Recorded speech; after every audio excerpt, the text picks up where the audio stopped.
God speaks loudest in the silence we avoid. Not with thunder, not with fire, not with spectacle, but with the hush of still waters, the space between breaths, the aching quiet that follows every goodbye. You may not have noticed him there. When the house grew quiet after the children left, when the prayers seemed unanswered, when the doctor walked out of the room with lowered eyes, but he was there, not watching from a distance, but weeping with you in the stillness.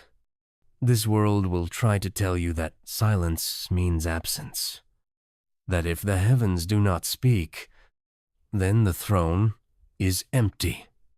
But the kingdom does not echo like the world. It speaks in hidden things, in roots growing under winter earth, in stars flung into skies that no one is looking at, in the breaking of bread when no one else shows up. It speaks in your story, even when it hurts. You were never meant to carry the weight of understanding, only the trust to walk into mystery. And mystery is not abandonment. It is presence in disguise, the kind of presence that does not need to prove itself, like an old friend who simply sits beside your grief and says nothing because nothing is needed. But love, the silence you dread, may be the safest place you've ever known, because it is there, when all else is stripped away, that God begins to reveal himself, not as the answer, but as the arms. You are not forgotten, even when the mirror tells you you're fading, even when your name is not called, even when you kneel and hear nothing in return. You are not forsaken. He is closer than your next breath, and quieter than your loudest fear. The silence is not empty. It is full of God. Let it hold you. Let the stillness say what words cannot. There is a grace that comes in being unseen by the world, because it leaves space to be seen by God. He never needed your performance, never asked for your perfection, only for your surrender. And oh, how slow we are to give that. We grip the reins of control as if they keep us safe, as if our striving could steady the stars or rewrite the ache of time. But grace has never depended on strength. It has always waited in the gentle unraveling, where the strong come to the end of themselves, and the weary find rest not by holding on, but by letting go. Have you ever noticed how the trees do not resist the autumn? They do not clench their leaves, afraid to lose them. They let them fall, one by one, into the hands of the wind, and trust the buried roots to remember spring. So must we. Trust what we cannot yet see. Let go of what we were never meant to carry, and fall again and again into the arms of the invisible God, who holds all things and forgets none, even you, especially you, the tired parts of you, the confused parts, the parts still wrestling with regret.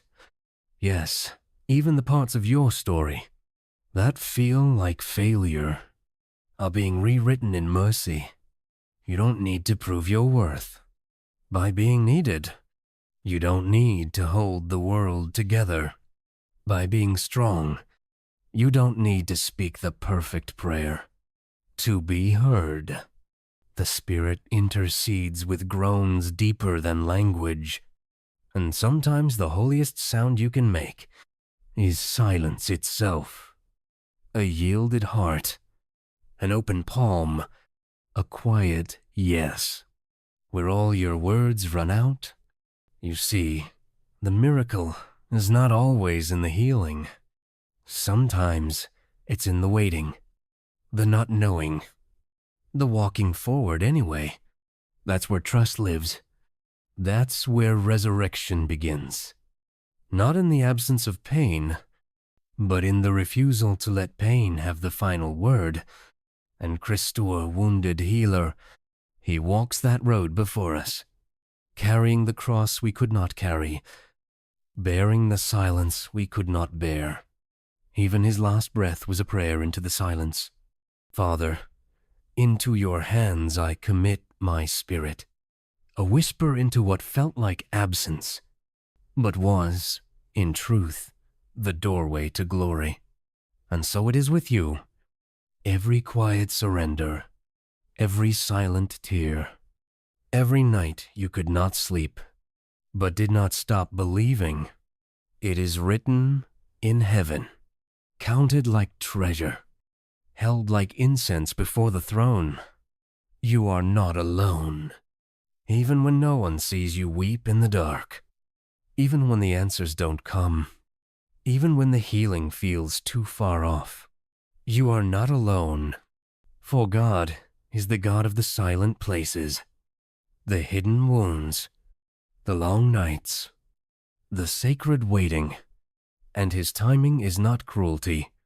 It is mercy deepened by love, because he knows that some things grow best in darkness.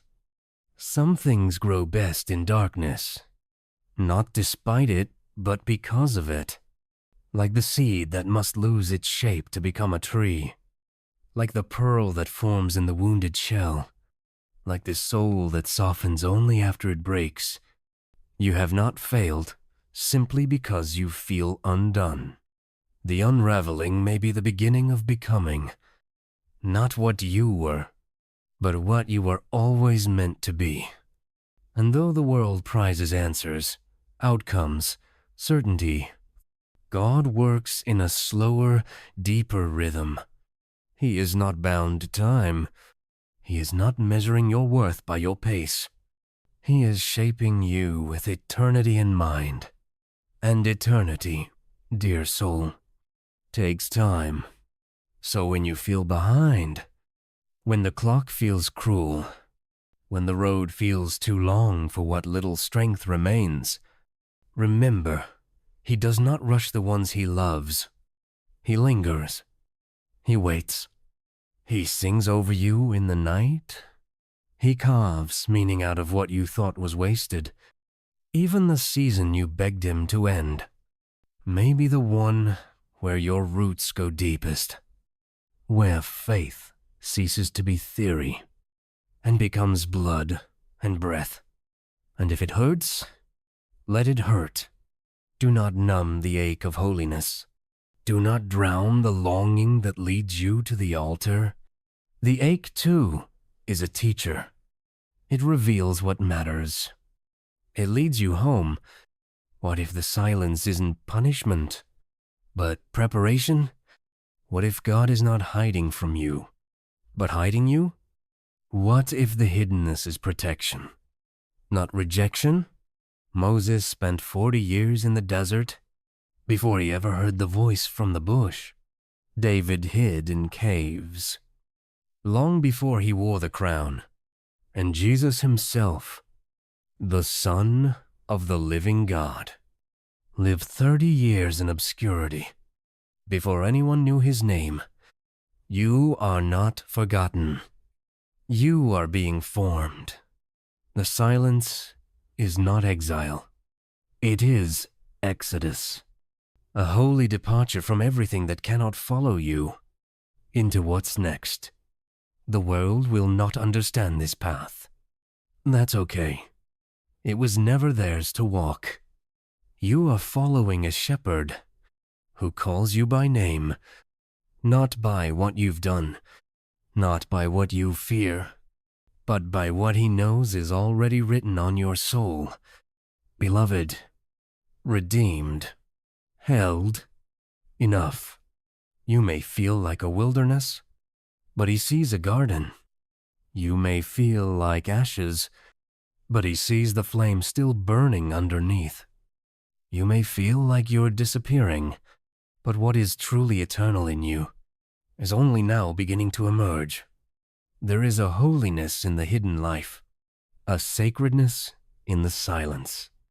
And those who seek him there find more than answers. They find God, not the God of outcomes, not the God of formulas, but the God who weeps, who waits, who washes feet, who walks with you on the Emmaus road. Even when you don't recognize him at first, you will not always feel his nearness, but he is near. You will not always understand the way, but you are not lost. For the Good Shepherd leaves the 99 for the one. Even when that one has wandered so far into the quiet, she can no longer hear her own cry. Even then, he hears. Even then, he comes. And when you can no longer walk, he will carry you. He will carry you. Not because you have earned it, but because love cannot do otherwise. The shepherd does not scold the lamb for being lost.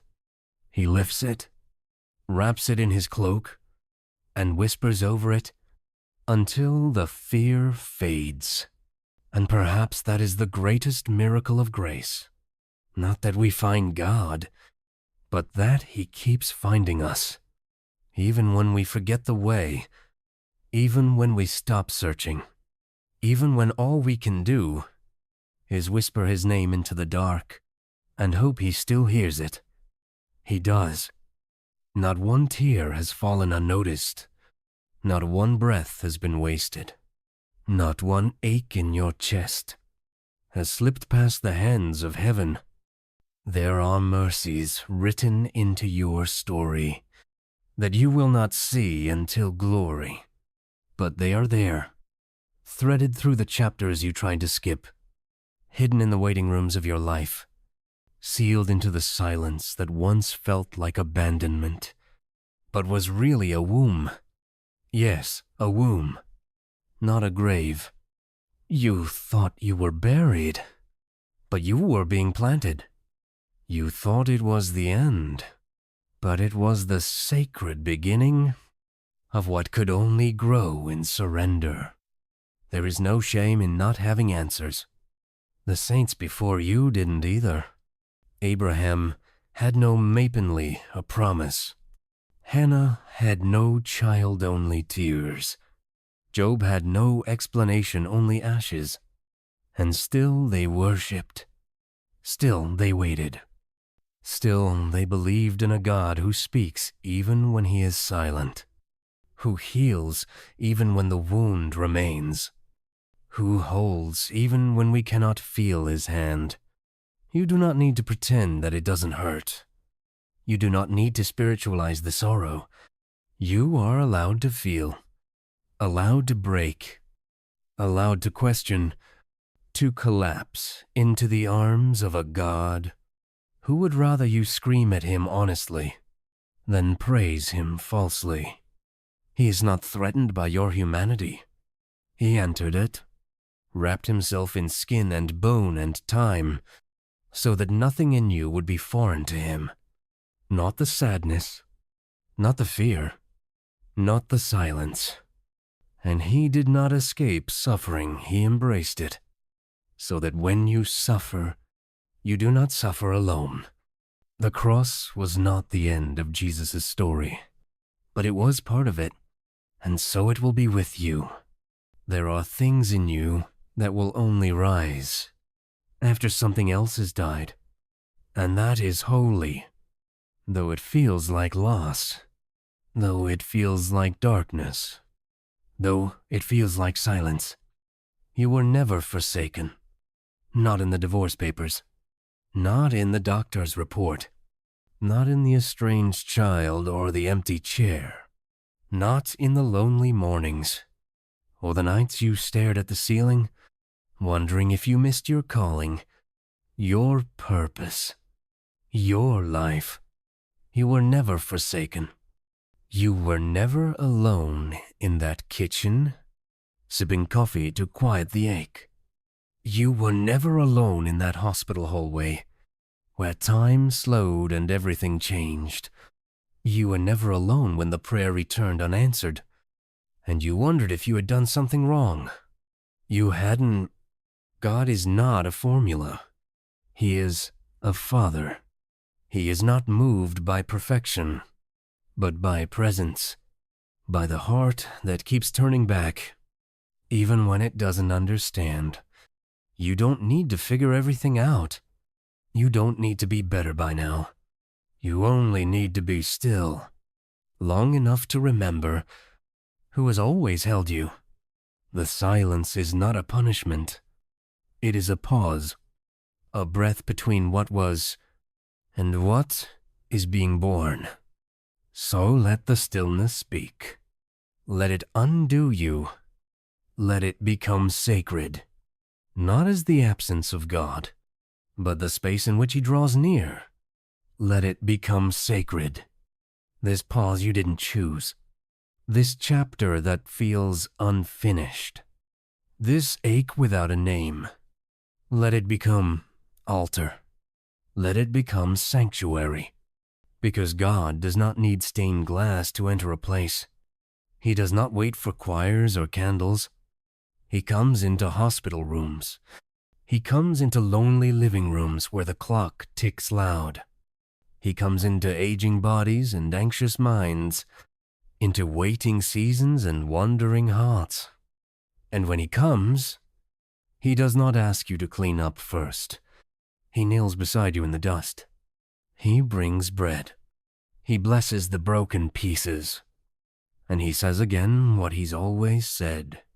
You are mine, even here, even now, even in this silence. You do not need to rush your healing. You do not need to hurry through grief. There is no shame in moving slow. The world may idolize speed and certainty, but the Spirit moves like wind and water and fire, uncontrolled, undomesticated, holy, and He knows exactly how to reach the place in you that no one else sees. You are not too far gone. You are not too much. You are not too late. The lie says it's over, but grace says it's only just begun. Your story is not measured by what others can see. It is measured by what God is doing in the quiet depths, and some of the most eternal work will never be posted, praised, or paraded. It will be hidden in the folds of an ordinary life, lived faithfully, lived honestly, lived in the direction of love. The kingdom does not come with headlines. It comes like leaven in the dough, like a mustard seed in the dirt, like oil poured in secret. And you, beloved soul, you are a part of that kingdom, not when you're strong, not when you've figured it out, but when you simply come, empty-handed, heart wide open, and say, even in this I still believe. That is worship. That is holy. That is how mountains move, one mustard seed at a time. So if you are walking through silence, do not despair. You are walking on sacred ground. He is here, even if you don't feel Him. He is here, even if you can't hear Him. The silence is not the end of the conversation. It is the deep breath before the miracle. It is the winter before the bloom. It is the tomb before the resurrection. Hold on, not with clenched fists, but with open hands. Not by trying harder, but by trusting deeper. God is not asking for your strength. He is offering His. He is the God who stays through storms and silence, through failure and fatigue, through the years that feel lost and the prayers that feel unanswered. You are still in His story, and He has never written one that ends in abandonment. He has never written a story that ends in abandonment. Though you may forget the sound of his voice, he does not forget yours. Though the light may grow dim around you, he is still the flame that cannot be extinguished. You were not made for noise alone. You were made for communion. And sometimes the purest form of communion is found in wordless presence. Think of the way a parent sits beside a sick child, saying nothing, just holding them through the night, not trying to fix, just to be. So it is with God. When he feels silent, he may be closer than ever. Not speaking, because what you need is not more words, but more of him. The ache in your chest is not a void. It is an opening. It is the hollow space where grace pours in like water through cracked stone. There are seasons where God speaks in thunder, and there are seasons where he speaks in tears. Not his absence, but his weeping with you. Christ in Gethsemane, Christ on the cross, Christ in every sacred silence, where pain makes it hard to breathe. He does not love you less in the silence. He is loving you deeper. He is carving eternity into you, etching his name upon your inner being in the language of stillness. You do not need to strive for his attention. You already have it. You always did. He saw you before your first breath. He called you by name before anyone else knew you existed. And he has walked with you through every hallway of your life. The bright ones, yes, but especially the dim corridors, the lonely mornings, the weary midnights, the sacred ordinary. You have never walked alone, not once. And even now, when the prayers feel unanswered, when the ache feels too old to name, when the silence stretches into the distance, even now, he is here. Not just near you, within you, Christ in you, the hope of glory. Do not fear the slow unfolding. Do not rush what is holy. Some healings take a lifetime. Some truths take root in grief. And some revelations come only when we stop running and sit down in the quiet long enough to listen. So sit, not in defeat, but in devotion. Let your silence become sanctuary. Let the ache become offering. Let the stillness become the place where you finally lay down all you were never meant to carry. Not just your burdens, but your guilt, your shame, your need to earn love, your fear of being too broken to be used. None of it belongs in your hands. Give it back. You are not your mistakes. You are not your achievements. You are not what others have said or failed to say. You are beloved. You are becoming. You are held. And if the world never sees your quiet faithfulness, God does. He sees the battles fought behind closed doors. He sees the courage it takes just to rise each day. He sees the silent tears that no one else notices. And he calls it worship. He calls it worship. Not the kind that fills cathedrals, but the kind that happens in kitchens and hospital rooms, in quiet drives and weary prayers, in the long obedience of showing up to your life when everything in you wants to disappear. He sees it. He sanctifies it. He names it holy. This is not the end of your story. Even now, Resurrection is breathing beneath the surface. Not loud, not showy, but sure. A shoot in the winter soil. A heartbeat in the dark. A whisper in the silence that says, "You are not forgotten. You are not forsaken. You are mine." This is the gospel. Not that we climbed our way to God, but that He descended into our silence and made it sacred. He entered our ache. He bore our shame. He walked through our silence, all the way to the grave. And then He broke the silence forever, with a stone rolled away. And because of Him, silence is no longer something to fear. It is where saints are formed, where healing takes root, where we stop trying to be God and start remembering we're held by Him. So let go now, not in despair, but in trust. Let go of the story you thought you had to write.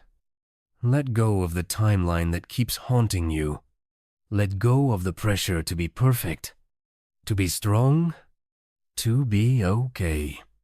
And fall, not into nothing, but into the arms of the one who has always been there. This is the mystery. This is the mercy. This is the miracle. You were never forsaken.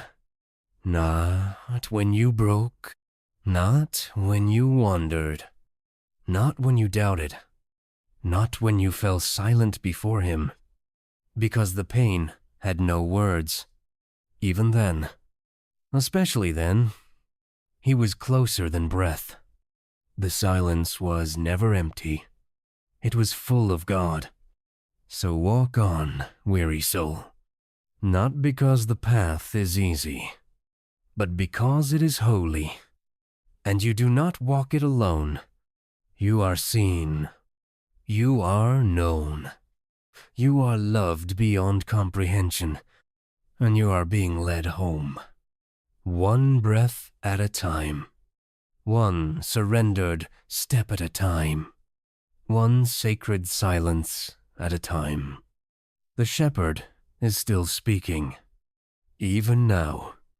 Even here. Be still and know.